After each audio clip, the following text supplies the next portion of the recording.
Hi, my friend. Welcome to Inspire to Run podcast. I have the pleasure of sitting down with Kristine Pavelchak today.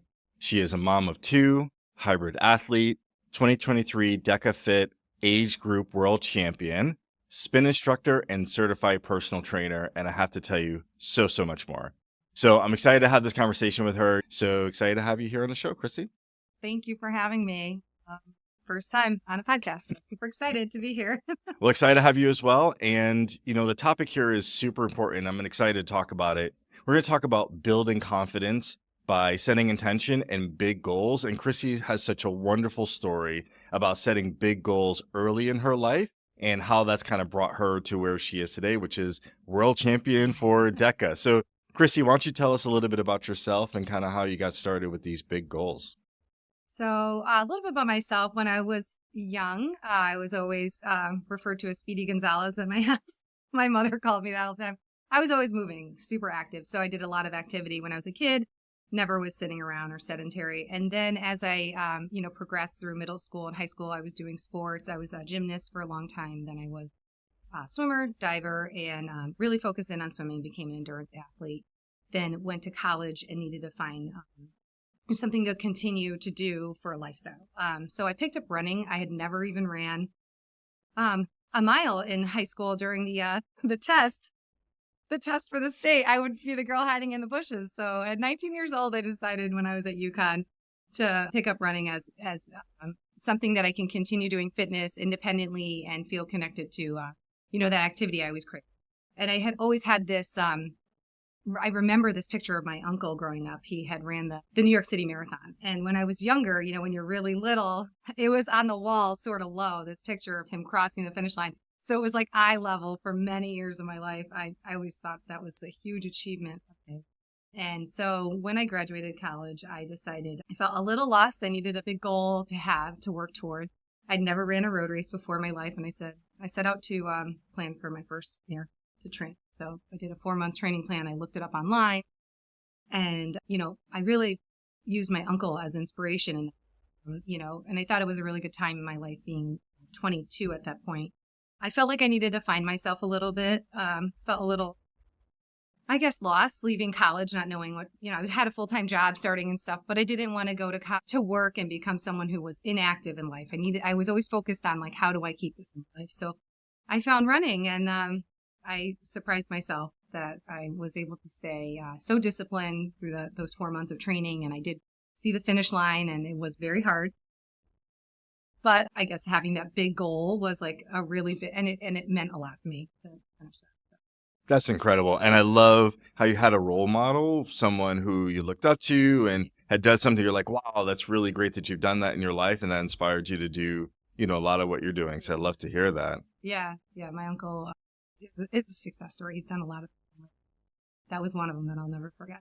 That's great. So, let's talk a little bit more about the big goal because, folks don't normally roll out of bed and say, hey, I just want to run a marathon. Some do. And we've had some on the show and maybe they will kind of roll out of bed right into the marathon, but you had a plan, you had, your 4 months of training. So let's talk a little bit about that and then kind of what happened next after the marathon. Yeah. So like I said, being involved in swimming and gymnastics and I remember being under, coaching and having structure. So I knew that I can't go it alone I did find some area running clubs, but maybe sometimes it didn't work where I could meet up with them to run. So I couldn't rely on it. I needed to rely on having, a calendar of sorts and what do I need to do? What's the recipe for success? So I looked up online and I think I picked, it was the Hal Higdon, novice, I think 12-week, 4-month program. And I just checked boxes off. I love that feeling of, I did what I need to do today. And that just fills my cup in so many ways. And it helped me be successful for many other things, like it's that lead dominance. So it poured into other areas of my life, into my career. I started to get, really moving along pretty well right out of college. I was working at ING. And it kind of became who I am. People knew at work that I am driven. I'm not only just doing what I need to do in my 9 to 5, but doing other things outside. So basically want to say the most important thing was to find a plan that suited me well. I looked online for the two people that are like, the hallmarks of marathon running, Hal Higdon and Jeff Galloway, I believe it was. Mm-hmm. I picked the Hal Higdon program and, I just followed the recipe. So That's There were great. days that there were bumps in the road, that, I didn't feel so great, or, I had to maybe move because of work travel or something like that. Hmm. And I also didn't, fault myself for maybe having a bad run, or also knowing I'm really busy this week. I didn't try to like make up miles that say I had to miss or something. So I think that's really important to give yourself some grace. Obviously, if you're really consistent, you know, plan's going to work. Hmm. So we're never going to be. Hmm. So let's talk a little bit about the confidence part, right? So we talked about building confidence by building these big goals. And, if I think back to my own story just a few years ago, I started with obstacle course racing as a way to do things I've never done before, do things that, really scared me, fitness wise. So I feel like in other aspects of my life, I had, okay confidence, but when it came to fitness, I was never the fastest. I was kind of middle of the pack. I was always thinking, I can't, especially with a lot of sports. So that was an opportunity for me to do things that I've never done before. So, I'm wondering if, I could relate that a little bit to your story kind of early on. Is it, was that a way setting these kind of big goals was something around building confidence, or how did that Right. go for you? I do think that it definitely helped me build confidence.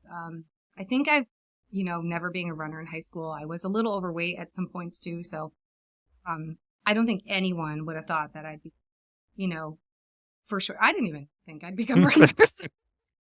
Um, it was, I needed to prove that to myself. I needed to prove that I belong here just as much as anybody else. And it doesn't matter what speed you're running at, you're a runner. I don't care if you are running a 12-minute mile, like you are out there doing something that someone isn't doing and you're literally moving. So, we get better the more consistent we are and the things that we put into place to prove ourselves. But it was confidence building during many moments in the time of training for this first marathon.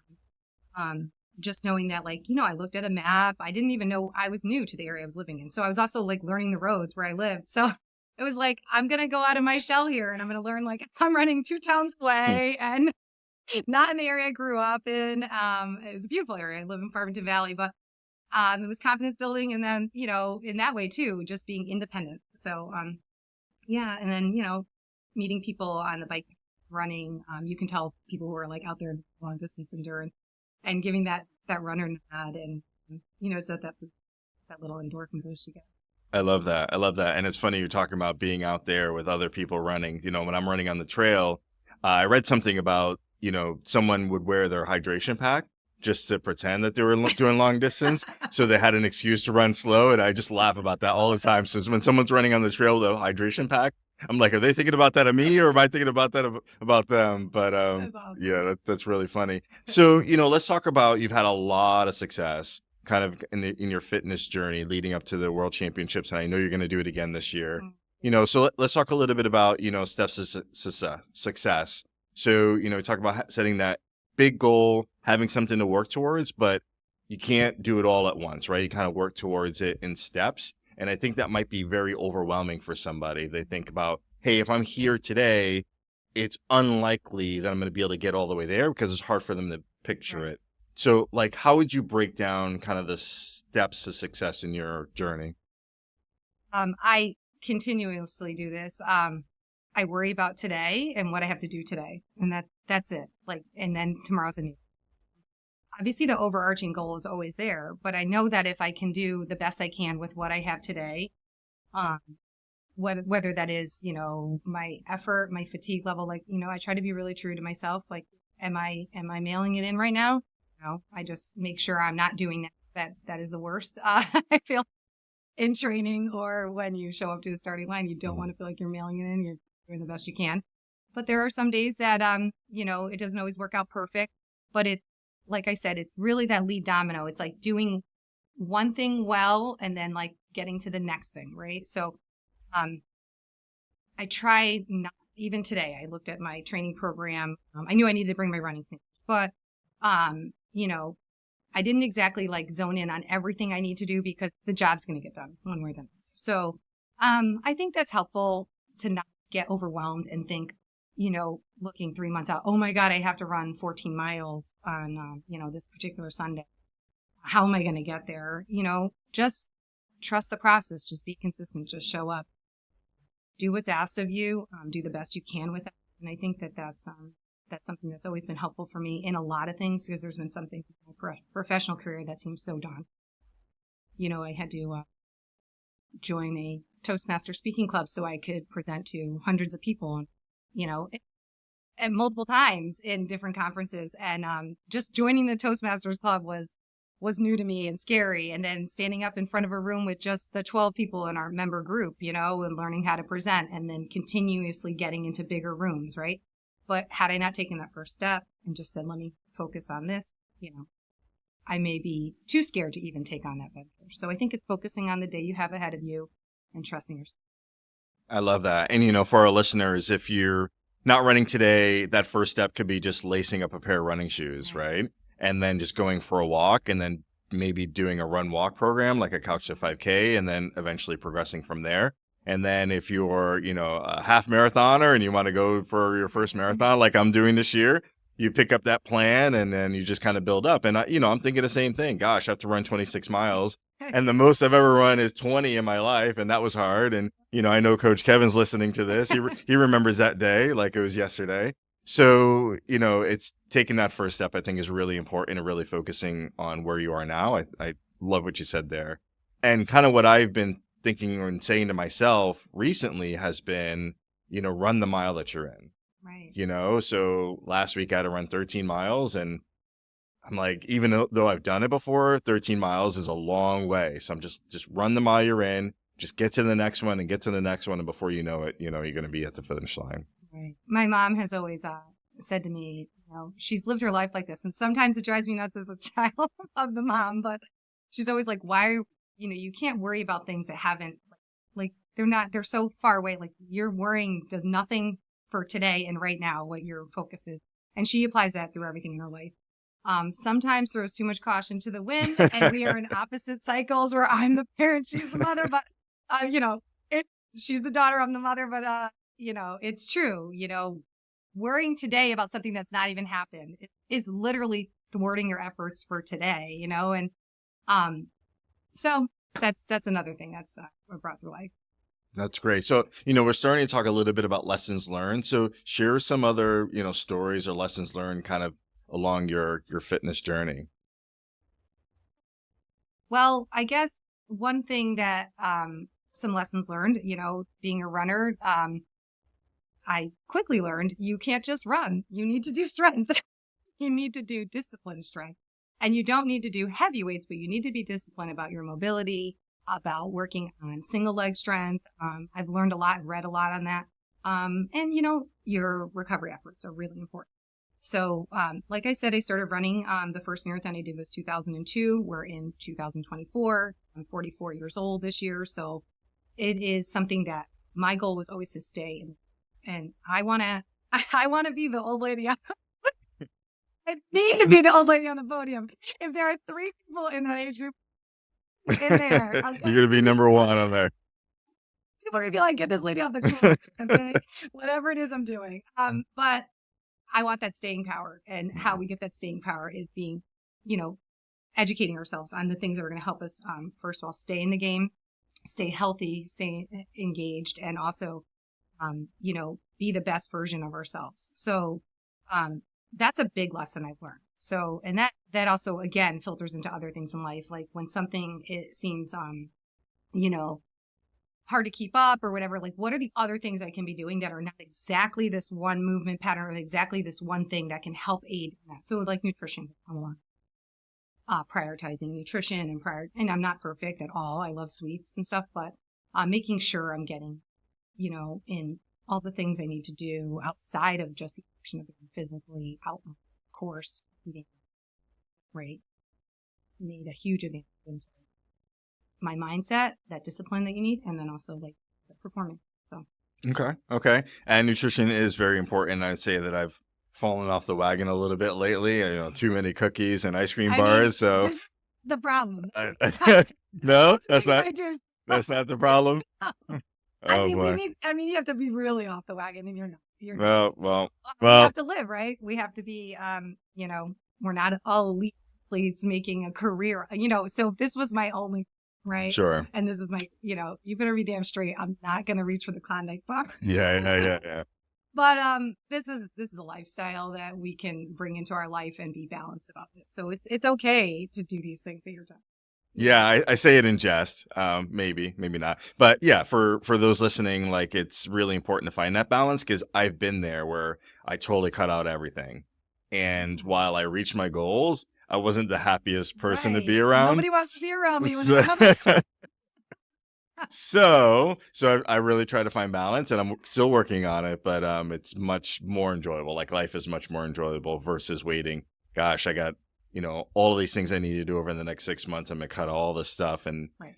Summer's here or holidays or whatever the case is. So that's super hard to do. So yeah, so just trying to find balance, and then maybe there's just some things that I can make lifestyle changes, Right. so I'm not necessarily missing it, which is probably better for me. But yeah.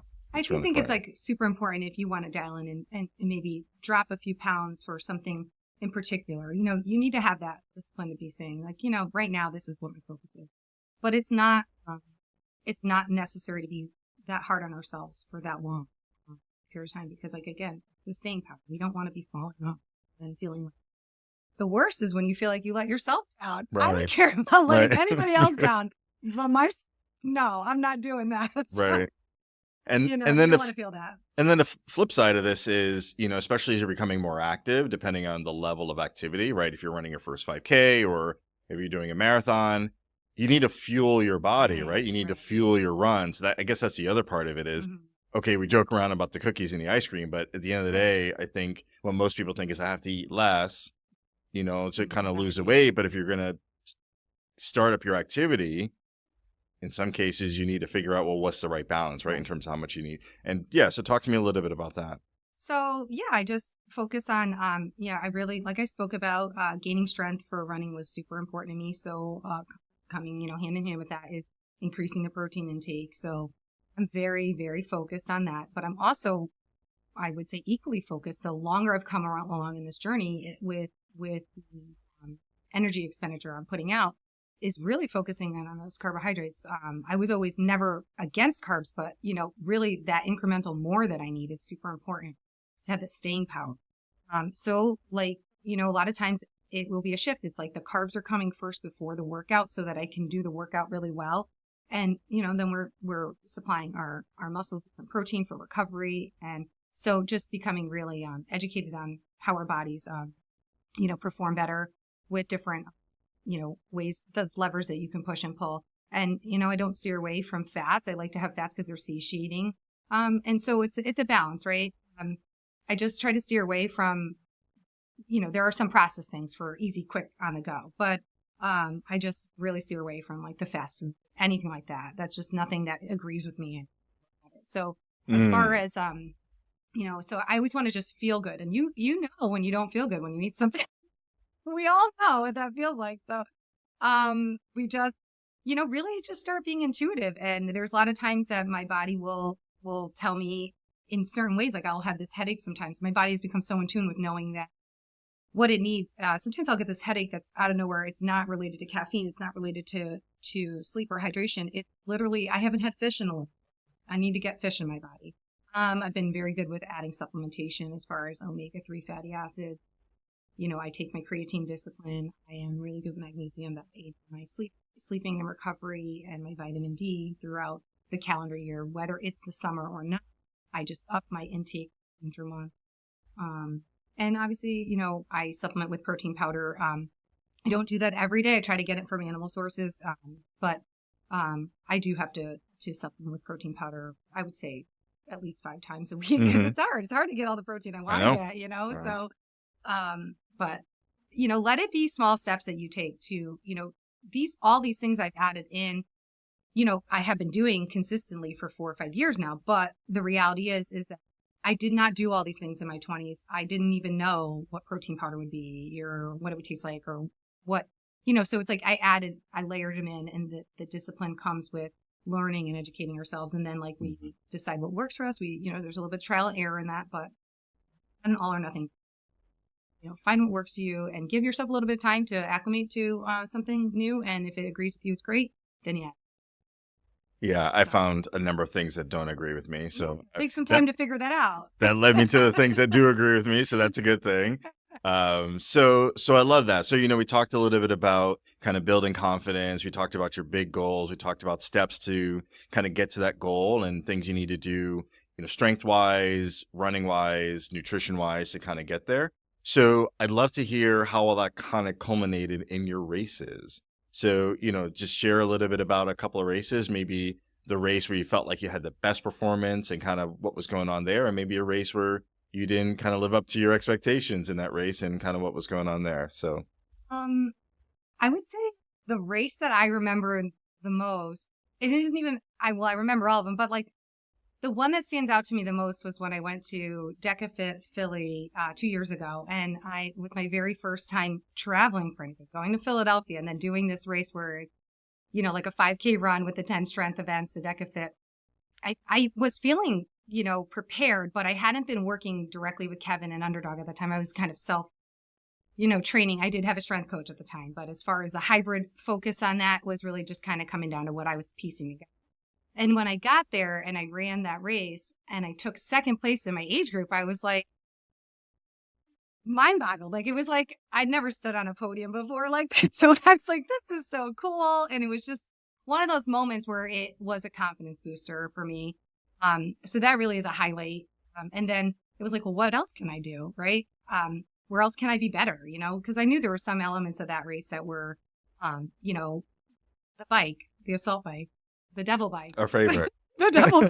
There were a lot of things that could have gone better. And so then I decided I really want to like dial this up. I want to get better at, these elements that I need to learn from people that are, more skilled and have more experience. So then I joined, officially joined Thunder, even though I was a friend of the community and coming here.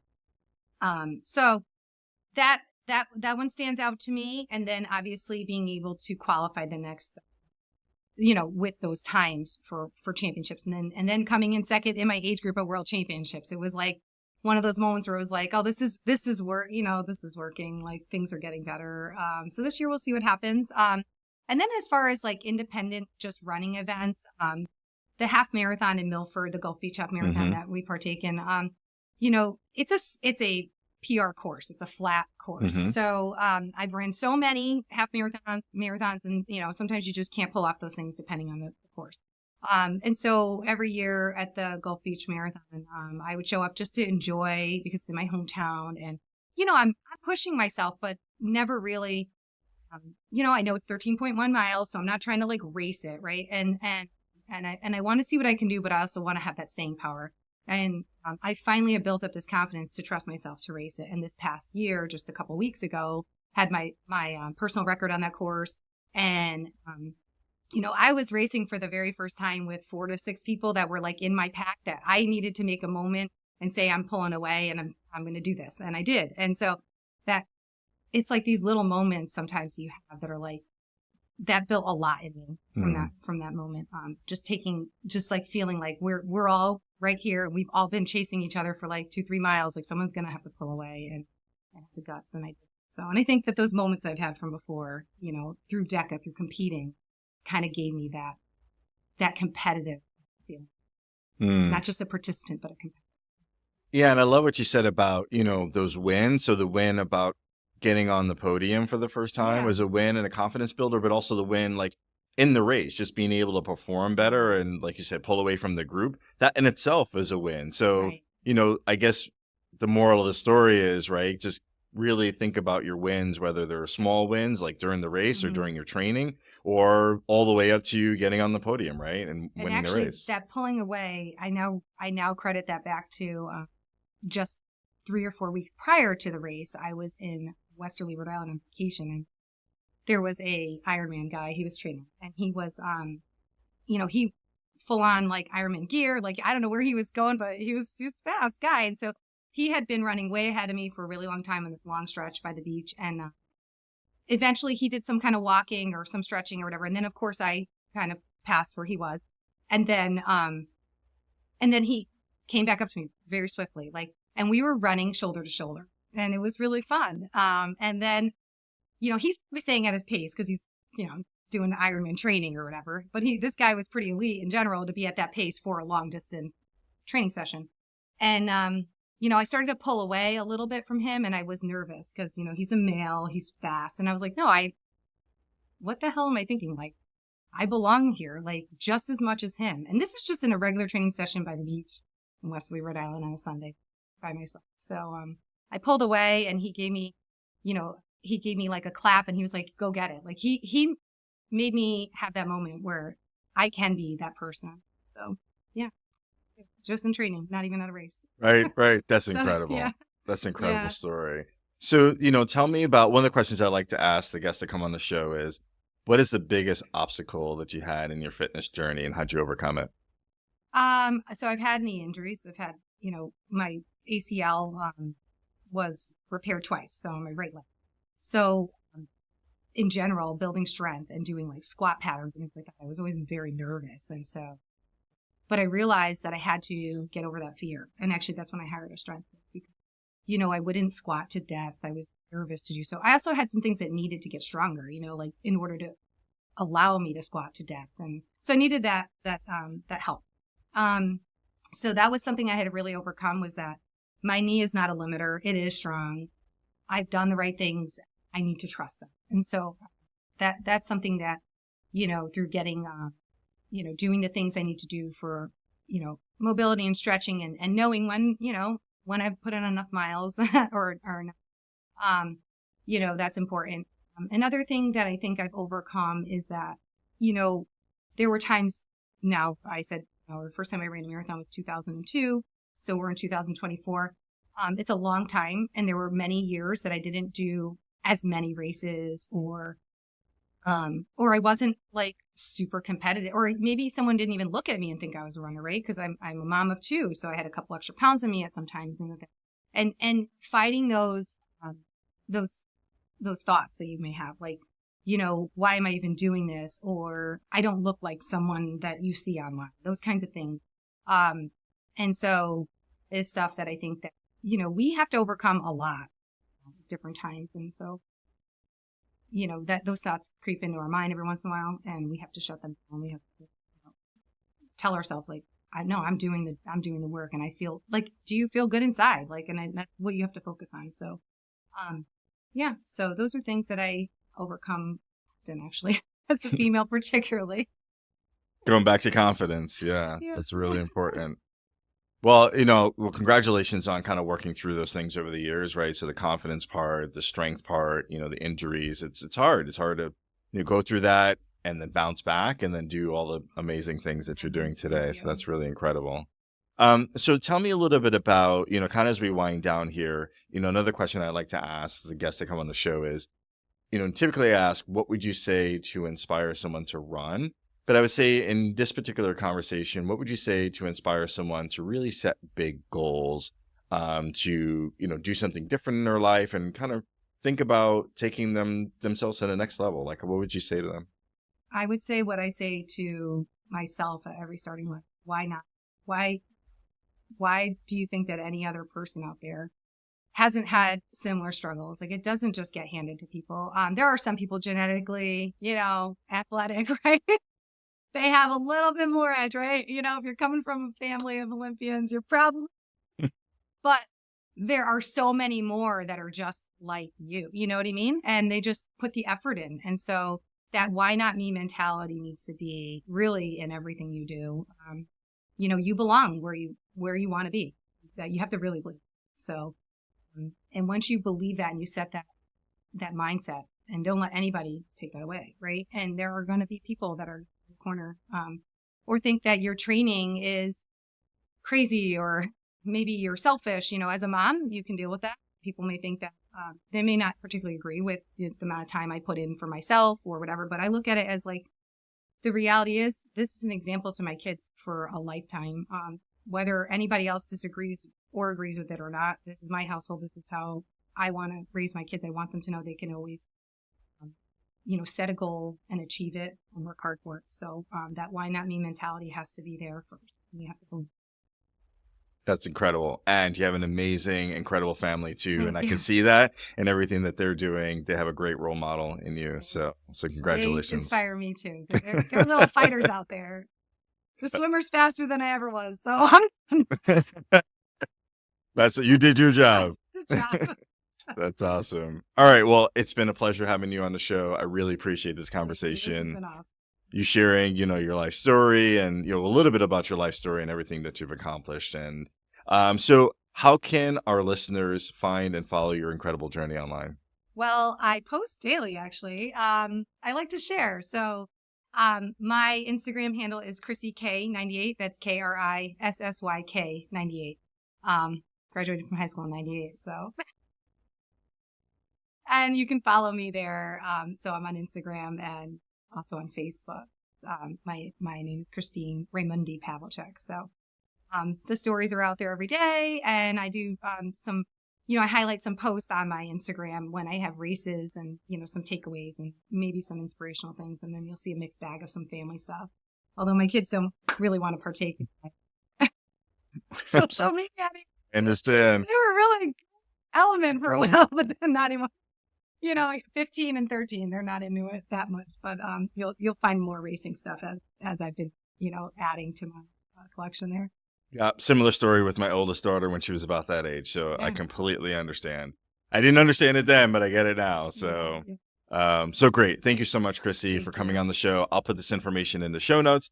And with that, thanks again for coming on the show and have a great day. Well, thank you. This has been wonderful, Richard. I appreciate it.